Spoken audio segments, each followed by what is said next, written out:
Hello friends, आपका स्वागत है आपके अपने चैनल पर। और मैं आज आपके साथ सबसे पहले चर्चा करना चाहूँगा ऑप्शन चेन के ऊपर। और ऑप्शन चेन के डेटा आपको बयां कर रहे हैं क्या, ये सबसे पहले सुनिए। आज मैं सबसे पहले बात करूंगा निफ्टी के ऊपर। निफ्टी पर आप गौर फरमाइएगा। आज बाजार कैसा रहा वो तो हम बाद में चर्चा कर ही लेंगे, लेकिन गौर क्या फरमानी है आपने। आज आप 19,600 की 19,600 की पुट देखिएगा। अक्सर जो पुट राइटर्स होते हैं वो बाजार को रोकने की पूरी चेष्टा करते हैं। आज 19,600 के नीचे बाजार रहा और 19,600 की जो पुट के राइटर्स हैं वो बैकफुट पर आ गए, यानी कि वहां पे जबरदस्त अनवाइंडिंग हुई। लोगों ने अपने स्टॉप लॉस काट लिए और कहा भैया इसको जाने दो। 19,650, 19,700 इन तीनों स्ट्राइक प्राइस में ओपन इंटरेस्ट कुल मिलाकर 1 लाख से ऊपर का ओपन इंटरेस्ट था, जो कि साफ हो गया। उसकी शिफ्टिंग कहाँ हुई? उसकी शिफ्टिंग हुई उसके नीचे कहाँ पे? 19,550, 19,500, 19,450 और 19,400। और ये टोटल ओपन इंटरेस्ट जो है तकरीबन जो यहां से अनवाइंड हुआ उसका 1.5 गुना था। अब अगर यहां पर पुट में अनवाइंडिंग हुई है तो क्या कॉल में भी कोई अनवाइंडिंग हुई है?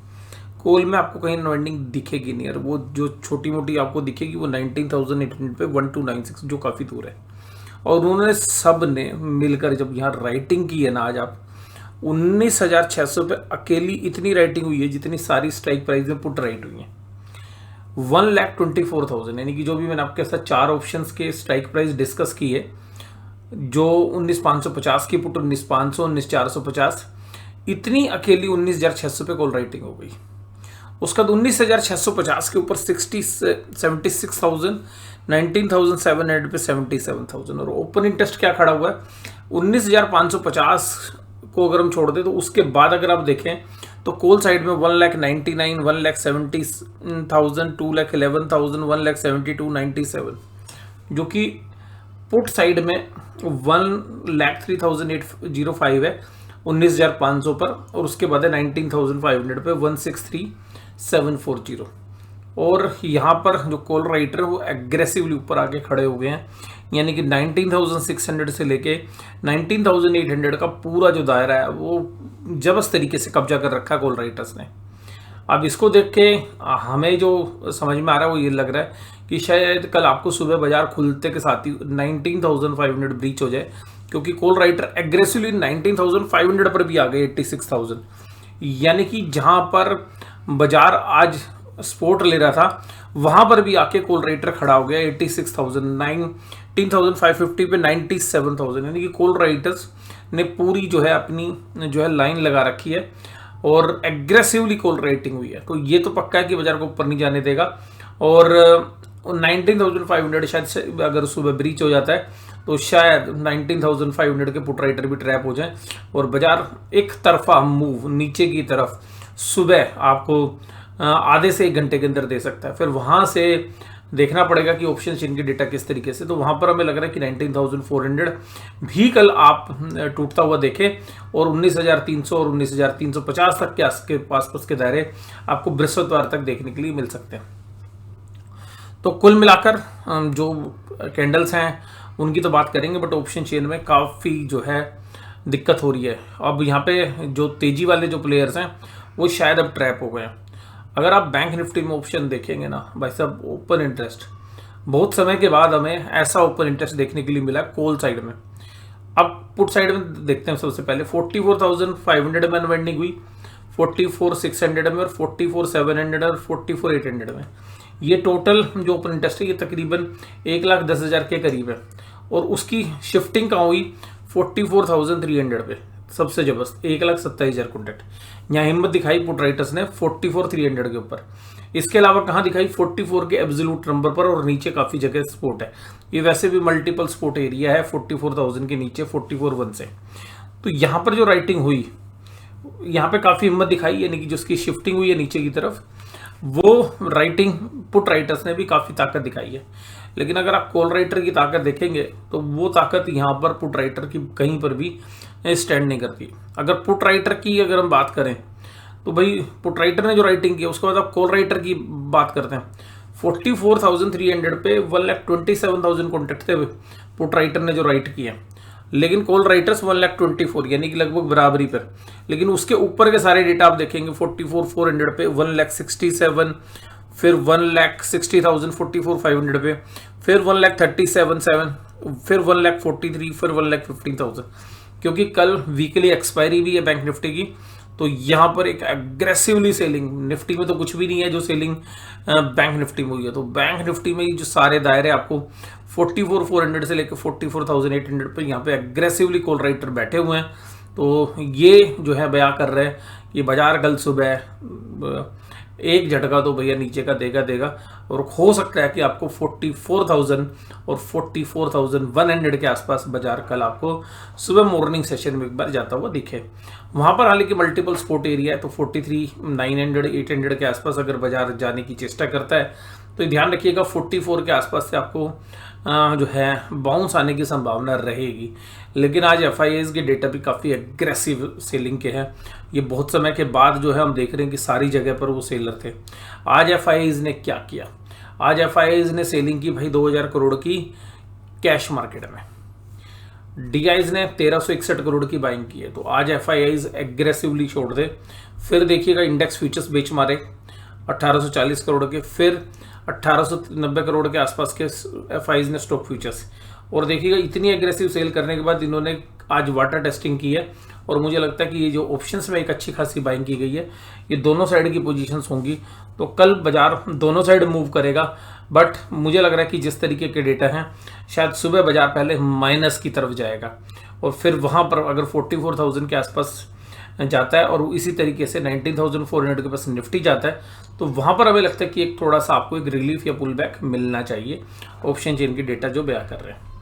ये तो होगी बात ऑप्शन चेन के डेटा की। उसके बाद अगर हम बात करें निफ्टी 50 में क्या था, आज 100 पॉइंट की एक मामूली से गिरावट, क्योंकि जिस तरीके से इंटरनेशनली अगर हम देखें तो उसके सामने हमारे बाजारों ने तो भाई बहुत ताकत दिखा दी। ठीक है जी, 100 पॉइंट ही गिरे। अब अगर हम कैंडल स्टिक को देखने की कोशिश करें तो अब ऐसा प्रतीत होता है कि जिस तरीके से ये वीकनेस बनी हुई है, शायद बाजार अब 19,240 को अटेम्प्ट करेगा, शायद इसी हफ्ते भी कर सकता है। तो 19,240 नहीं भी करेगा तो 19,300 को अटेम्प्ट करने की काफ़ी ब्राइट चांस जो है बन गए हैं। और बाजारों के अंदर एक वीकनेस के जो संकेत हम कह रहे थे काफ़ी समय से, वो देखिएगा भी कंटिन्यू रहने वाले हैं। और हमारा जो वीकली एनालिसिस था उसमें भी हमने सेम ही चर्चा आपके साथ की थी।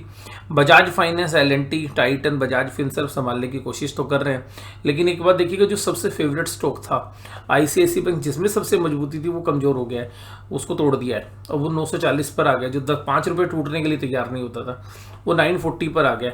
एचडीएफसी बैंक काफ़ी ज़्यादा तरीके से बुरे तरीके से टूटा है, और जिस तरीके से टेक्निकल स्पोर्ट टूटे हैं, देखिएगा जो लॉन्ग टर्म के निवेशक है वो यहाँ पे अपॉर्चुनिटीज ढूंढ सकते हैं एचडीएफसी बैंक जैसे शेयर्स में। रिलायंस के अंदर भी आज एक कमजोरी थी, और उसके बाद आईटीसी और मारुति सुजुकी। अब मुझे लग रहा है कि एक एग्रेसिवली वाला जो प्रहार है वो बियर्स के द्वारा जो है हो सकता है कभी भी। और एनएससी के एडवांस डिक्लाइन रेशो ठीक है। स्मॉल कैप मिड कैप पर आप नजर रखिए, अगर स्मॉल मिड कैप जैसी ब्रेक होगा, उसमें जैसी क्रैक आएगा, आप ये ध्यान रखिएगा, फिर इंडेक्स में एक सीवियर क्रैक आएगा। Bajaj finance, L&T, Bajaj Finserv, Titan और अदानी ये सब कमजोरी में थे। तेजी थी आज, सॉरी कमजोरी, ये तेजी में थे, कमजोरी थी आज ओएनजीसी में। मारुति में हमने कल भी चर्चा की थी कि मारुति देखिएगा, हमें लग रहा है कि 9,500 के आसपास तक भी जो है आने वाले समय के अंदर आपको देखने के लिए मिल सकता है। तो वीकनेस थी यहाँ पे। और एक देखिएगा शिफ्टिंग हो रही है, जो एग्रेसिवली नई गाड़ियाँ आ रही हैं, जो नए मॉडल्स ला रही हैं, जो नई कंपनियाँ हैं, वो मारुति का मार्केट शेयर खाने लग रही हैं। तो मारुति के अंदर वो ग्रोथ नहीं आई। आज बजाज के भी डेटा है, और बजाज के भी जो year on year cell D growth होगी, जो हमने कल बात की थी आपके साथ। तो बजाज और मारुति जो है, ऐसा लग रहा है कि इनका मार्केट शेयर खाया जा रहा है। तो मुझे लगता है कि अभी फंडामेंटल बेसिस पे इनमें वीकनेस आ सकती है। आइशर मोटर, हिंडाल्को, डॉक्टर रेड्डी जैसे शेयर्स कमजोर थे, और एनटीपीसी, सन फार्मा और भारत पेट्रोलियम जैसे शेयर्स भी कमजोरी के साथ काम कर रहे थे। निफ्टी बैंक 44,399, आज जो देखिएगा सुबह तो 44,300 टूट गया, बट हमें दिख रहा था कि वॉल्यूम नहीं है, तो वॉल्यूम के साथ सेलिंग नहीं थी। तो हमने जो आपके साथ एनालिसिस भी किया था जो मंगलवार के लिए, वो हमारा रेंज बाउंड ही था, तो अभी रेंज बाउंड रहेगा। और कल भी शायद हम मान रहे हैं कि रेंज बाउंड रहेगा, बट जैसे आज वोलेटिलिटी थी, आज इतनी रहेगी, कल वोलेटिलिटी डेफिनेटली बढ़ेगी।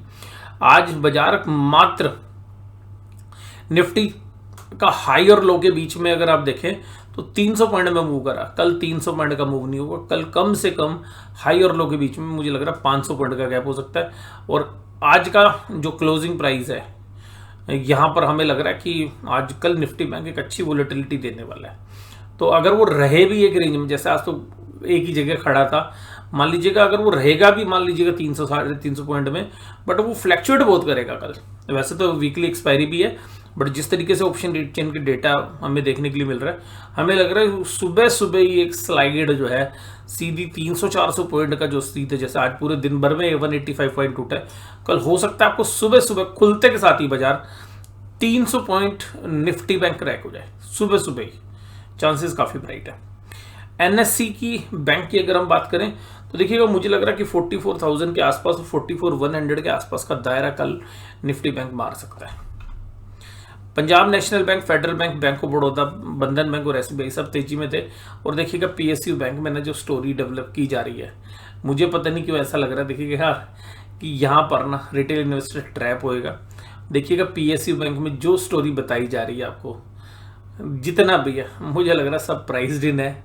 और शायद अभी जो पीएसयू बैंक्स हाई मारेंगे 2 दिन में, 4 दिन में, 5 दिन में, 10 दिन में, क्योंकि रोज हाई मार रहे हैं, बट मुझे लग रहा है ना कि ये जो हाई लगेंगे ना, ये काफ़ी लंबे समय तक ये हाईज दोबारा नहीं आएंगे।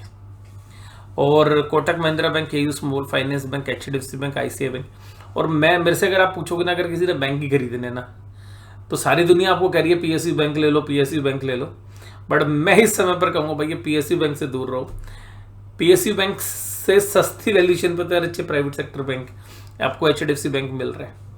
एचडीएफसी बैंक में रहेंगे चैलेंज, मैं मानता हूँ अभी रिजल्ट के बाद आप, लेकिन इसमें अगर जो कंसोलिडेशन का दौर है, बट जो लॉन्ग टर्म के निवेशक है, अगर 1420 और 1460 के बीच में कहीं शेयर मिलता है, मुझे लगता है कि नहीं है कि एचडीएफसी बैंक निराश करेगा उन प्राइसेस पर। और हमने भी देखिएगा पहले ट्रांजेक्शन्स तो हमने बाय कर लिए, हम दूसरी ट्रांजेक्शन्स का भी बाइंग का वेट कर रहे हैं, तीसरी ट्रांजेक्शन भी लेंगे। 4 ट्रांजेक्शन्स में हम एचडीएफसी बैंक को एक्यूमुलेट करने की कोशिश करेंगे। तो हम एक ट्रांजेक्शन ले चुके, दूसरी ट्रांजेक्शन हम इंतजार कर रहे हैं कि अगर 1500 टूट जाता है या नहीं टूटता, यहाँ से बाउंस करने लगता है, तो भी हम ट्रेलिंग स्टॉप लॉस जो होता है उससे भी बाइंग कर सकते हैं। बट अभी लग रहा है कि हमें एचडीएफसी बैंक शायद अभी और कमजोर हो सकता है, तो 1480 की हम उम्मीद कर सकते हैं अभी हाल फिलहाल में। आईसीआईसीआई बैंक में भी हमें लग रहा है 910 से 915 के आसपास के दायरे आ जाएंगे, जिस तरीके से टेक्निकल सेटअप बिगड़ा है। और जो शेयर्स अभी काफ़ी आपको मजबूत लग रहे हैं ना, एक्सिस बैंक जैसे, क्रैक ये भी करेंगे। और मुझे लग रहा है कि 1000 का लेवल एक्सिस बैंक आने वाले समय में, अभी हो सकता है थोड़ा सा समय लग जाए, बट ये तोड़ सकता है। ठीक है जी, कोई भी निवेश या ट्रेड की सलाह नहीं है, ओनली फॉर एजुकेशन पर्पसेज में आपके साथ डिस्कस कर रहा हूँ अपना व्यू। पुट कॉल रेशियो में देखिएगा पुट राइटर्स अब लिखे नहीं रहे हैं, तो जनरली ऐसे जगह पर पुट राइटिंग में बाजार रिकवर कर लेता है, लेकिन ये नॉर्मल केस नहीं है जिस तरीके से बाकी डेटा के साथ लगें। तो मैं इस बार पुट कॉल रेशियोज को दूसरे एंगल से एनालिसिस कर रहा हूँ। ये हो सकता है कि पुट कॉल रेशियोज अभी और नीचे चली जाए, जो 0.6 या 0.55 तक चली जाए, और वो उसको आने में क्या चाहिए, बस केवल 150 पॉइंट निफ्टी टूटेगा, वो लेवल आ जाएंगे। और सिमिलरली निफ्टी बैंक के अंदर भी 0.62 के आसपास तक की पुट कॉल रेशियो आ सकते हैं, उसमें भी क्या चाहिए, 300 से 400 पॉइंट की गिरावट आपको निफ्टी बैंक के अंदर देखने के लिए मिल सकती है। डाउ जोन्स इंडस्ट्रियल एवरेज भी 376 पॉइंट की कमजोरी के साथ है। तो सारी चीज़ें हमारे लिए जो सबसे बेहतर है वो है हमारा क्रूड ऑयल $92 पर आ गया। ये एक सुकून की बात हमारी जैसी इकोनॉमी के लिए और हमारी कंट्री के लिए, लेकिन अभी शायद बाजार इस चीज़ को ना ध्यान रखे। बाजार का अभी मूड और जो माहौल है वो शायद अभी क्रूड ऑयल को फोकस ना करे। अभी बाजार में जो बड़े प्लेयर का सेटअप जहां बना हुआ है, वो ऐसा लग रहा है कम से कम इस एक्सपायरी में, कल निफ्टी बैंक में 300 पॉइंट के आसपास से लेके 500 पॉइंट तक की आसपास की कमजोरी देखने के लिए मिल सकती है। बट ध्यान रखिएगा कि निचले लेवल पर वो गलती मत कर देना कि सेल करने, क्योंकि हो सकता है, मुझे ऐसा भी लग रहा है कि दोपहर के अंदर बाजार पुल बैक कर सकते हैं। और पुल बैक करके वो सस्टेन करेगा नहीं करेगा वो तो देखिएगा लास्ट के आधे 1-1.5 घंटे में पता चलेगा। बट मुझे लग रहा है कि नीचे अगर बाजार जाएगा 44,000 के आसपास या 43,900 के आसपास, तो वहाँ बाउंस करके एक बार 44,200 तक जरूर आएगा। ऊपरी लेवल पर अगर बाजार खुलता है, मान लेते हैं, तो वो सेल ऑन राइज है, जैसा हमने वीकली एनालिसिस में भी आपको कहा। मान लीजिएगा अगर बाजार खुलता है 44,500 के आसपास या 600 के आसपास, मुझे लगता है खुलते के साथ सेलिंग आ जाएगी, अगर वहाँ पर भी अगर खुलते हैं तो। अगर कुछ बहुत ही बड़ी घटना घट जाए तो देखिएगा फिर इस एनालिसिस का औचित्य थोड़ा सा कम हो सकता है। कोई बहुत बड़ा इवेंट या कोई बहुत बड़ी न्यूज़ अगर बाजार में आ जाए, क्योंकि कुछ चीज़ें ऐसी लग रही हैं कि बाजार में कुछ बड़ा हो सकता है। अभी देखिएगा कंसिस्टेंटली FIIs माल बेच रहे हैं, जैसे मैं काफ़ी दिनों से आपको ऐसे चर्चा करूँ, वो आराम से अपना प्रॉफिट बेच रहे हैं। वो प्रॉफिट भी सारा नहीं बेच रहे, उनको प्रॉफिट भी बेचते रहेंगे ना तो 6 महीने में उनका प्रॉफिट भी बिकेगा नहीं। वो 1.5 साल भी अगर माल बेचे ना इन लेवल पे, तो 1.5 साल में उनका खाली प्रॉफिट बिकेगा, उनको अपनी कैपिटल तो बेचनी नहीं है अभी, तो वो इतने अच्छे खासे प्रॉफिट पड़े हुए हैं। अब वो सारी चीज़ें अगर मान लीजिएगा रिटेल के हाथ में आ जाएगी या जो इन्वेस्टर्स हैं उनके हाथ में आ जाएगी और उनके पास अपनी लिक्विडिटी नहीं रही, और इसके बाद अगर जो मार्जिन फंडिंग की फैसिलिटी है, मान लीजिएगा शेयर मार्जिन फंडिंग से अभी आप ले रहे हो शेयर्स, लेकिन अगर वो महीने 2 महीने 3 महीने में आप मार्जिन फंडिंग से लेते रहोगे तो वो जो इंटरेस्ट है वो परेशान करने लगता है। तो उस केस के अंदर बड़े प्लेयर्स ये देखते हैं कि भाई पहले इनको माल देते रहो, और जब उनकी मार्जिन फंडिंग की जब इंटरेस्ट का बर्डन उनके पास पड़ेगा तब ऊपर से एक झटका मार देंगे, तो उस समय पर एक वो पैनिक सेलिंग आएगी। उस समय पर FII शायद बाजार को खरीदते हुए नजर आए। पिछले 2-3 साल से तो हम यही देख रहे हैं। तो अल्टीमेटली अभी मुझे लग रहा है बाजार पूरा का पूरा सेल ऑन राइज है। नीचे अगर बाजार खुल जाए तो बेचने की चेष्टा नहीं करनी चाहिए। वहाँ पर जिन लोगों के शॉर्ट्स हैं वो एक बार हल्का फुल्का कवर करने की चेष्टा करें, क्योंकि मुझे लगता है कि अगर उन लेवल्स पर जाएगा तो बाजार वहाँ से पुल बैक करेगा। और अगर मान लीजिएगा 44,000 के आसपास या उसके नीचे बाजार है, मल्टीपल स्पॉट एरियाज हैं, तो वहाँ से बार बार बाउंस की उम्मीद हम कर सकते हैं। और कल एक वोलेटाइल सेशन आपको निफ्टी बैंक के फ्रंट पर कम से कम देखने के लिए मिल सकता है।